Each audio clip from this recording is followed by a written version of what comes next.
Okay, so picture this. Deep, deep in the swamps of Central Africa, where it's almost impossible to get to, there's this creature. And it honestly looks like it walked straight out of a prehistoric movie. I mean, it's a bird that's somehow majestic and just really, really strange all at once. A total living relic. So let me ask you something. Have you ever wondered, what if dinosaurs never really went away? Like, what if you could actually see a living, breathing link to that ancient world today? Well, it turns out, in a way, you can. Meets the shoebill. This bird is so incredibly unusual, so primeval, that when you look at it, it really does feel like you're staring back in time. So yeah, let's dive into its super mysterious world. All right, so let's get to know this ancient master of the African swamps. The shoebill, sometimes called the royal heron, is a genuine one-of-a-kind. I mean, it's literally the only living member of its entire family, just a single solitary branch on the evolutionary tree. So yeah, technically it's related to birds like storks and pelicans, but honestly, the shoebill is in a league of its own.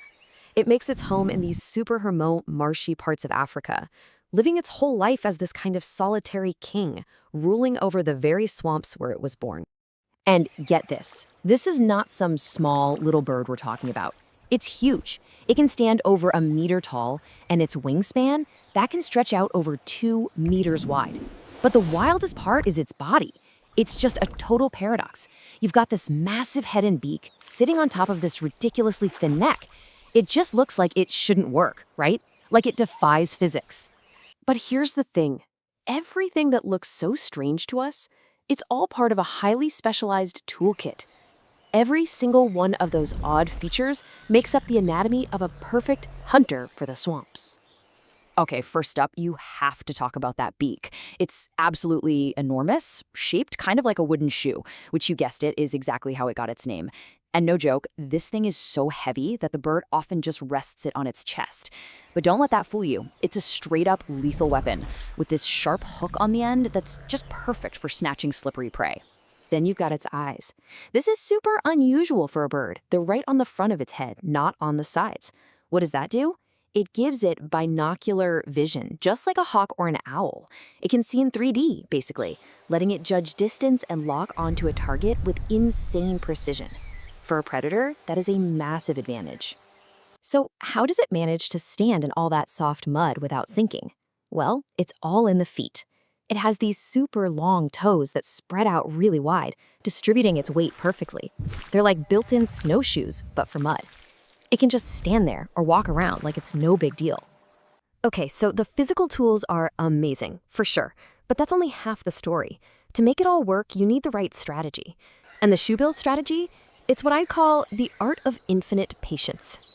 Seriously, think about this. This bird can stand so still, it looks like a statue. And not just for a few minutes, we're talking for hours on end, just waiting for some poor, unsuspecting fish or a frog or maybe even a baby crocodile to make a wrong move. It is an absolute masterclass in focus. And when that moment finally comes, the attack is just explosive. It's a sudden, violent lunge forward, and it scoops up everything. The prey, a ton of water, mud, plants, the whole shebang. Then it has to haul all that stuff over to the shore, carefully sort out all the junk, and then it can finally swallow its meal. So we know it's a solitary hunter, and it turns out that really extends to its whole social life, which, believe me, is full of some really fascinating contradictions. So here's the really weird thing. Shoebills, well, they don't seem to like other shoebills at all. In the wild, they'll keep a distance of at least 20 meters from each other. But, and this is the paradox, they're super calm and tolerant of other types of birds. In fact, smaller birds like herons and ibises will actually hang out near them, almost like they're using this big, intimidating bird as an unintentional bodyguard.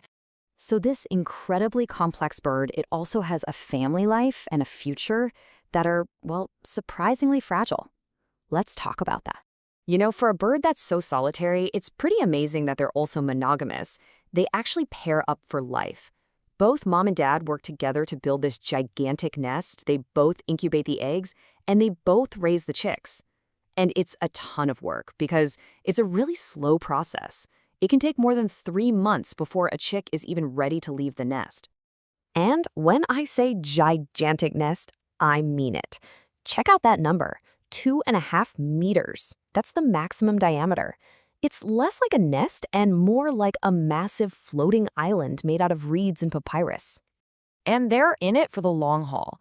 A chick is pretty much independent by about 4 months, but it won't be ready to have its own family until it's around 4 years old. They can live for about 35 years in the wild, and get this, up to 50 years in captivity.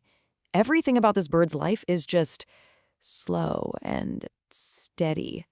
But here's the number that really matters, the tough one. There are only about 15,000 of these incredible birds left in the entire world. Their homes are being destroyed, people poach their eggs, and all of it is a huge threat to whether they'll survive at all. For a bird that looks so intimidating, like a literal dinosaur, it has this surprisingly gentle, almost polite side. There's this amazing fact about them. They're known to have good manners. If you ever meet one and you bow to it, very often, it will actually bow right back at you. And that kind of leaves us with one big, important question, doesn't it? The shoebill is literally a living piece of history, this calm, patient aristocrat of the swamps. But as its world gets smaller and smaller, you have to wonder, are we watching the final chapter of its incredibly long story play out right now?